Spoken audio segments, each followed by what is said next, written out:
ఇప్పుడే జీ5 app download చేయండి. చూడండి మీ ఫేవరెట్ టీవీ షోస్ ఎప్పుడైనా ఎక్కడైనా. గాయత్రతే ఫోటోని చూస్తేనే ఇంత భయపడుతుంది కదా. రేపు వర్ధంతి జరిగినప్పుడు మీ అమ్మ ఆత్మ గనక వచ్చింది అంటే ఇంకెంత హడలిపోతుందో అని. అమ్మగారి ఆత్మని అతయ్య చూడలేదు కదా. గ్రహచారం చెవులు మూసి చెంపదెబ్బలు కొడితే కళ్ళకి కనిపించేందుకు కూడా కనిపిస్తుందంట. ఎవరెవరికో కనిపించడం కాదు వదినా, అమ్మ నాకు కనిపించాలి.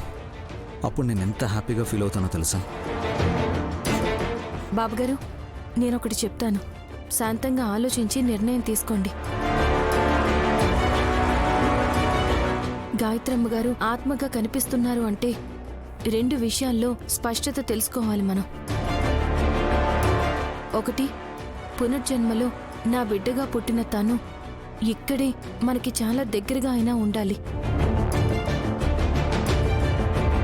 2, ఆ బిడ్డ మనకి శాశ్వతంగా దూరం అయినా అయి ఉండాలి.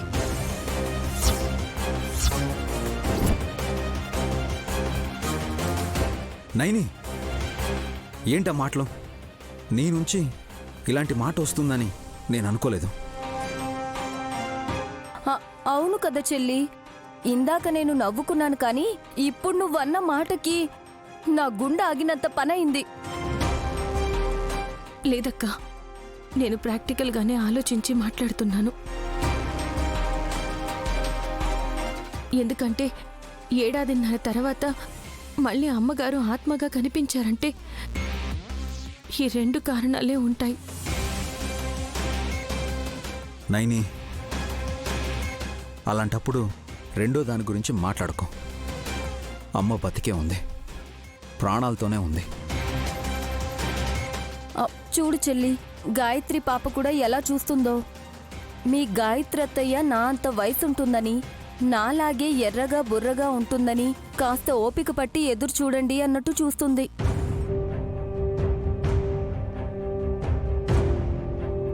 మీరెంత చెప్పినా నాకు నమ్మకం, ధైర్యం కలిగించడానికని నాకు తెలుసక్క. కానీ రెండిట్లో అయితే ఒకటి సత్యం, రెండోది అంచనా. 2 జరగడం అంటే అసంభవం. నైని,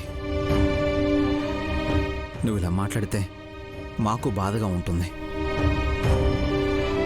ఓ పంచే, ఈసారి అమ్మ ఆత్మ నీకు కనిపిస్తే తనని నేరుగా అడుగు.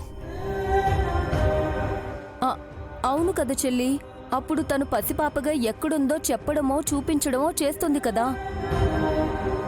ఆ పని చేస్తాను. ఇంకా ఎదురు చూస్తూ నా కడుపు కోతకు మందు రాసుకుంటూ ఉండలేను.